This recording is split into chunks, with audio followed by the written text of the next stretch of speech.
Hello guys, welcome to our channel wrestle Akhara. आज हमें एक कमाल का मंडे नाइट रॉ का एपिसोड देखने को मिला। मैं कहना चाहूँगा one of the best raw in the year.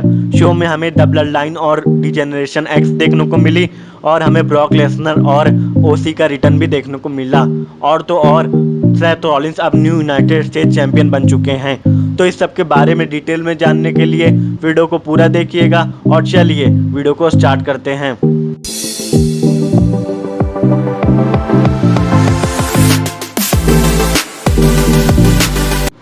Show की शुरुआत हमें बैक स्टेज डीएक्स के साथ देखने को मिलती है, जहां पर triple H, Shawn Michaels, X Pac और रोड डॉग को समझाते हैं कि तुम लोगों को कोई भी 18 प्लस या फिर डिक जोक WWE प्रोग्रामिंग पे नहीं क्रैक करना है, क्योंकि हम जानते हैं डीएक्स की ऐसी हिस्ट्री रह चुकी है। लेकिन तब भी ये लोग 18 प्लस जोक क्रैक करते हैं। उन्होंने ये भी बोला, 4 cocks were hanging out there if you know what you saw. आप इसका मतलब समझ ही गए होंगे। नेक्स्ट हमें शो में Roman Reigns the blood line के साथ देखने को मिलते हैं। पहले तो वो माइक लेते हैं और बोलते हैं, ब्रुकलिन न्यूयॉर्क एक्नॉलेज मी, क्योंकि आज Monday night raw Brooklyn New York से हो रही थी और मैं कहना चाहूँगा यहाँ का क्राउड काफ़ी अच्छा था। फिर वो बोलते हैं, जो हर फैमिली में सबसे लाउडेस्ट मेंबर होता है वही उस फैमिली का सबसे वीकेस्ट मेंबर होता है, और आज मैं अपनी फैमिली के सबसे लाउडेस्ट और वीकेस्ट मेंबर को एड्रेस करने वाला हूँ। वो जे उसो को सामने बुलाते हैं। इससे पहले रोमन रेंस कुछ बोलते, सैमी ज़ेन रोमन रेंस को इंटरप्ट कर देते हैं। वो बोलते हैं, तुमने ही कहा था जे उसो अब मेरी प्रॉब्लम है, इसी वजह से मुझे इसे हैंडल करने दो। रोमन रेंस गुस्सा नहीं होते हैं, बल्कि वो पॉल हेमन के साइड खड़े होके सैमी ज़ेन की बातें सुनने लगते हैं। सैमी ज़ेन जे उसो से कहते हैं, देखो जिमी उसो कितना कूल है और सोलो सिकोवा भी कितना कूल है। हाँ, ये थोड़ा गुस्से में ज़रूर रहता है, लेकिन ये भी कूल है। लेकिन तुम कूल क्यों नहीं रहते हो? जिसके बाद जे उसो गुस्से में आके रोमन रेंस की तरफ देखने लगते हैं। इसके जवाब में रोमन रेंस कहते हैं, तुम मेरी तरफ क्यों देख रहे हो? सैमी ज़ेन की बात का जवाब दो। फिर हमें मैट रिडल देखने को मिलते हैं। वो रोमन रेंस से कहते हैं, हाँ मैं तुमसे मैच जरूर हार गया था और उस मैच में ये स्टिपुलेशन थी कि मैं तुम्हें दोबारा अनडिस्प्यूटेड चैंपियनशिप के लिए चैलेंज नहीं कर सकता हूँ, लेकिन मैंने 2 दिन पहले ही सेथ रॉलिंस को टैप आउट करवाया है, इसी वजह से तुम्हें मुझे रीमैच देना चाहिए। रोमन रेंस क्राउड से पूछते हैं, जिसके जवाब में क्राउड कहता है हाँ, लेकिन रोमन रेंस मना कर देते हैं। तो रिडल कहते हैं, अच्छा ठीक है, तुम मुझसे मत लड़ो, लेकिन ब्लड लाइन में से किसी एक मेंबर को तो भेज दो। तो वहाँ से जे उसो बोलते हैं, सैमी ज़ेन तुम तो बहुत बड़ी बड़ी बातें कर रहे थे ब्लड लाइन के बारे में, तुम क्यों नहीं लड़ते हो रिडल से? रिडल यहाँ पर बहुत बार ईट ईट बोल रहे थे, जिसका मतलब समूहन में यस होता है। तो सैमी ज़ेन गुस्से में आके और जे उसो की वजह से भी चैलेंज को एक्सेप्ट कर लेते हैं, और शो में आगे इन दोनों के बीच में हमें मैच भी देखने को मिलता है। इसके बाद हमें जॉनी गार्गेनो और mister money in the bank Austin theory के बीच में मैच देखने को मिलता है।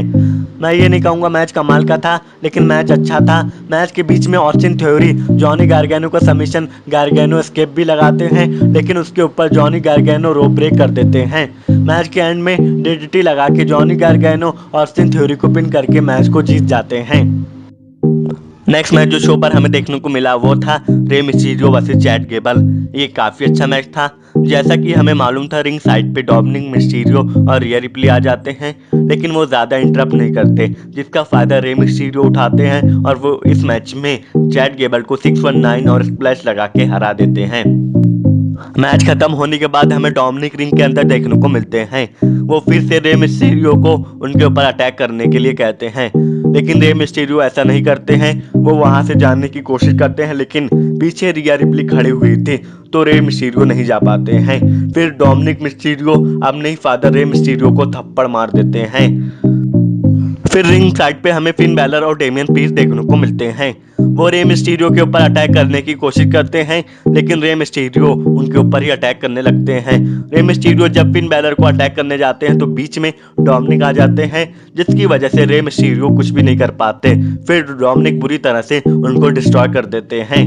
ये सब खत्म होने के बाद जब रे मिस्टीरियो वहां से जाने लगते हैं, तब वो रोते हुए जा रहे थे, जिसको देख के हम भी काफी इमोशनल हो जाते हैं। कमर्शियल आता है और कमर्शियल जाता है। हमें रिंग के अंदर पूरी की पूरी जजमेंट डे देखने को मिलती है। वो कहते हैं, हमने हर सुपरस्टार को बुरी तरह से डिस्ट्रॉय कर दिया है और अब हमें कोई भी नहीं रोक सकता है। वो रे मिस्टीरियो, एज और बेथ फिनिक्स की बात करते हैं। डोमिनिक मिस्टीरियो अपने फादर को डिस्ट्रॉय करके खुश थे, फिन बैलर एज को आई क्विट बुलवा के खुश थे और रिया रिप्ली बेथ फिनिक्स को डिस्ट्रॉय करके खुश थी। रिया रिप्ली ने यहाँ पर बेथ फिनिक्स के नाम का बैंड भी अपने हाथ पर पहना था। इसके बाद फिन बैलर एजे स्टाइल को आखिरी मौका देते हैं कि वो जजमेंट डे को ज्वाइन कर लें। तभी एजे स्टाइल का थीम सॉन्ग प्ले होता है और हमें एजे स्टाइल देखने को मिलते हैं। एजे स्टाइल फिन बैलर से बोलते हैं, फिन तुम सही थे, हाँ मुझे फ्रेंड्स की जरूरत है। फिर एजे स्टाइल फिन बैलर के सामने नी डाउन करते हैं। इसके बाद ये दोनों सुपरस्टार्स एक दूसरे को हक भी करते हैं। तभी एजे स्टाइल बोलते हैं, मैं तुम्हारे बारे में बात नहीं कर रहा था। फिर हमें ओसी यानी लुक गैलोस और कार्ल एंडरसन का रिटर्न देखने को मिलता है, जो कि पहले AEW में काम करते थे और उससे पहले WWE में ही। फिन बैलर के रिएक्शन देखने वाले थे, जिनके ऊपर अब मीम भी बनने वाली है। क्राउड ने भी इन दोनों सुपरस्टार्स को काफी अच्छा रिएक्शन दिया। हमें जजमेंट डे और ओसी के बीच में ब्रॉल देखने को मिलती है। बहुत दिन बाद जजमेंट डे के ऊपर नंबर्स गेम भारी पड़ते हैं और जजमेंट डे को वहां से भागना पड़ता है। इसके बारे में रूमर्स आ रहे थे कि हमें ओसी का रिटर्न देखने को मिल सकता है, लेकिन तब भी ये एक शॉकिंग चीज थी। इसके बाद हमें कैंडिस लेरे और बेली के बीच में मैच देखने को मिलता है। कैंडिस लेरे ने इस मैच में बेली को रोल अप करके उनको पिन करके हरा दिया और अपने लिए विक्ट्री हासिल कर ली, जो कि काफी शॉकिंग था। मैच खत्म होने के बाद जब कैंडिस लेरे वहां से जाने लगती हैं तो डकोटा काई और रियो स्काई उनके ऊपर पीछे से अटैक कर देती हैं। रिंग के अंदर डैमेज कंट्रोल कैंडिस लेरे को बुरी तरह से डिस्ट्रॉय कर देती है। बियांका ब्लेयर कैंडिस लेरे की मदद करने की कोशिश करती हैं, लेकिन वो भी कुछ नहीं कर पाती और एंड में डैमेज कंट्रोल ही स्टैंड टॉल करती है। नेक्स्ट हमें मिस का बर्थडे सेलिब्रेशन देखने को मिलता है। रिंग के अंदर मिस और मरीस आते हैं। बैक स्टेज मरीस ने मिस को एक बेसबॉल बैट गिफ्ट किया था। रिंग के अंदर वो मिस को ह्यूज जाइगेंटिक बॉल गिफ्ट करती हैं। मिस जब अपना एक गिफ्ट खोलते हैं तो उसके नीचे डेक्सल लूमिस छुपे हुए थे। वो मिस के ऊपर अटैक करने की कोशिश करते हैं, लेकिन मिस किसी न किसी तरह से वहां से बच के निकल जाते हैं। लेकिन मरीज का मुंह केक के ऊपर गिर जाता है, जिसकी वजह से उनके पूरे फेस और हेयर्स पे केक लग जाता है। डेक्सल लूमिस चाकू लेके मिस की ह्यूज जाइगेंटिक बॉस को पिचका भी देते हैं। इसके बाद बैक स्टेज मिस कन्फ्रंट करते हैं डीएक्स को और यहाँ पर उनका अगले हफ्ते के लिए डेक्सल लूमिस के साथ मैच ऑफिशियल हो जाता है। अगर डेक्सल लूमिस मैच को हार गए तो वो WWE छोड़कर चले जाएंगे और अगर मिस मैच को हार गए तो उन्हें अपने सारे गिफ्ट्स डेक्सल लूमिस को देने पड़ेंगे। इसके बाद हमें ओमोस का 2-on-1 हैंडीकैप मैच देखने को मिलता है, जहां पर उन्होंने दो जॉबर्स को बुरी तरह से डिस्ट्रॉय कर दिया। ये शो का सबसे लो पॉइंट था। नेक्स्ट हमें शो की सबसे बेस्ट चीज देखने को मिलती है। बॉबी लैशली रिंग के अंदर आते हैं। उन्हें आज अपनी United states championship Seth Rollins के सामने डिफेंड करनी थी। वो प्रोमो कट करते हैं। बॉबी लैशली बोलते हैं, मैंने रोमन रिंग्स, ब्रॉक लेसनर और ड्रू मैकिंटायर सबको हरा दिया है और आज बस मुझे सेथ रॉलिंस को हराना है। सेथ रॉलिंस तो नहीं आते, लेकिन आते हैं ब्रॉक लेसनर। जी हाँ, हमें ब्रॉक लेसनर का रिटर्न देखने को मिल चुका है, जो कि काफी शॉकिंग था। बोरिंग के अंदर आते हैं। ब्रॉक लेसनर बॉबी लैशली और ब्रुकलिन न्यूयॉर्क दोनों को ही गुड मॉर्निंग बोलते हैं। इसके बाद वो बॉबी लैशली के ऊपर माइक फेंकते हैं, उनको लगाते हैं F5 सुप्लेक्स, एक और F5। फिर ब्रॉक लेसनर उनको किमोरा लॉक में फंसा देते हैं। यानी ब्रॉक लेसनर ने बॉबी लैशली को बुरी तरह से डिस्ट्रॉय कर दिया। फिर हमें WWE ऑफिशियल्स और रेफरीज देखने को मिलते हैं। वो बॉबी लैशली को लेके जाने लगते हैं, लेकिन सेथ रॉलिंस का थीम सॉन्ग प्ले होता है और हमें सेथ रॉलिंस देखने को मिलते हैं। सेथ रॉलिंस बॉबी लैशली से कहते हैं, तुम्हें अपनी चैंपियनशिप डिफेंड करनी पड़ेगी। अगर तुमने अपनी चैंपियनशिप डिफेंड नहीं की तो तुम अपनी कंट्री के ऊपर एक डिसग्रेस हो, यानी तुम अपने देश के ऊपर एक कलंक हो। जिसकी वजह से बॉबी लैशली मैच लड़ने के लिए तैयार हो जाते हैं, क्योंकि पहले वो एक आर्मी ऑफिसर थे।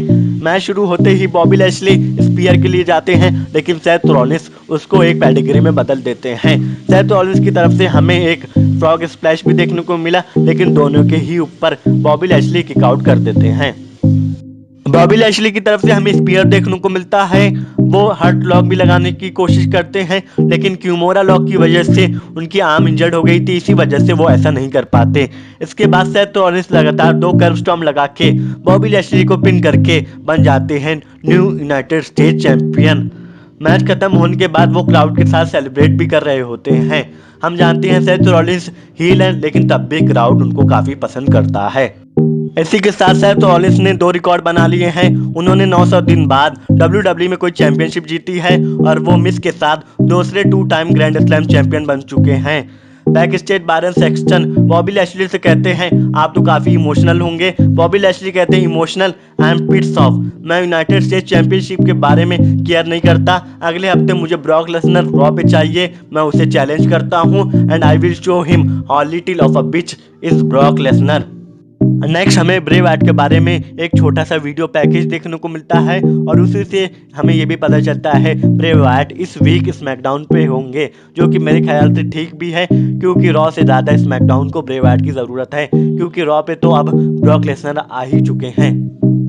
इसके बाद हमें सैमी ज़ेन और मैट रिडल के बीच में मैच देखने को मिलता है। इससे पहले हमें बैक स्टेज एक सेगमेंट देखने को मिलती है जहां पर रोमन रिंग्स, पॉल हेमन और सोलो सिकोवा अरीना छोड़कर चले जाते हैं। लेकिन उससे पहले रोमन रिंग्स जे उसो कहते हैं मैं तो जा रहा हूं, लेकिन तुम और जिमी उसो मेक श्योर करना कि आज सैमी ज़ेन अपना मैच जीते। मैच की बात करूं तो मैच काफी अच्छा था। दोनों ही सुपरस्टार्स ने इस मैच में काफी अच्छी परफॉर्मेंस दी। शुरू में जे उसो सैमी ज़ेन की मदद करने की कोशिश करते हैं, लेकिन सैमी ज़ेन उन्हें ऐसा करने नहीं देते। लेकिन जब सैमी ज़ेन जे उसो की मदद मांगते हैं तब जे उसो उनकी मदद नहीं करते और ना ही जिमी उसो को करने देते हैं। और इसी का फायदा उठा के मैट रिडल सैमी ज़ेन को आरक्यू लगा के उनको पिन करके मैच में अपने लिए विक्ट्री हासिल कर लेते हैं। मैच खत्म होने के बाद जे उसो सैमी ज़ेन की हार पे काफी खुश लग रहे थे। अब देखना पड़ेगा इसके ऊपर रोमन रिंग्स का क्या रिएक्शन होगा। मुझे लगता है वो सैमी ज़ेन और जे उसो दोनों पे ही काफी गुस्सा होंगे। अब बात करते हैं शो की मेन इवेंट की। शो के मेन इवेंट में हमें डी जनरेशन एक्स का 25 इयर्स का सेलिब्रेशन देखने को मिलता है। ये बेसिकली क्राउड को खुशी खुशी घर भेजने के लिए था। रोड डॉग यहाँ पर बिली गन की भी बात करते हैं जो कि डीएक्स के एक और मेंबर थे और वो आजकल AEW में काम करते हैं। सारे सुपरस्टार्स ने बारी बारी प्रोमो कट किया। डीएक्स ने अपना इंट्रो भी किया और आउट्रो भी, और अपने सारे कैच फ्रेजेस भी बोले। इस तरह से Monday night raw of air चली जाती है और शो एंड हो जाता है। शो की रेटिंग की बात करें तो मैं शो को 4.75 आउट ऑफ 5 स्टार्स की रेटिंग देना चाहूंगा, क्योंकि शो कमाल का था। मेरे ख्याल से जो रॉ रेसलमेनिया से पहले हुई थी उसके बाद ये सेकंड बेस्ट रॉ है साल में। अगर आपको वीडियो पसंद आई होगी तो वीडियो को लाइक और शेयर करें और चैनल को सब्सक्राइब करके नोटिफिकेशन बेल को भी ऑन कर दें। मैंने अपने चैनल पे सारी वीडियोस की प्लेलिस्ट बना दी है, आप चाहें तो उसको चेकआउट कर सकते हो। मिलते हैं आपसे अगली वीडियो में, तब तक के लिए बाय। और हाँ, don't try this at home, school or anywhere else.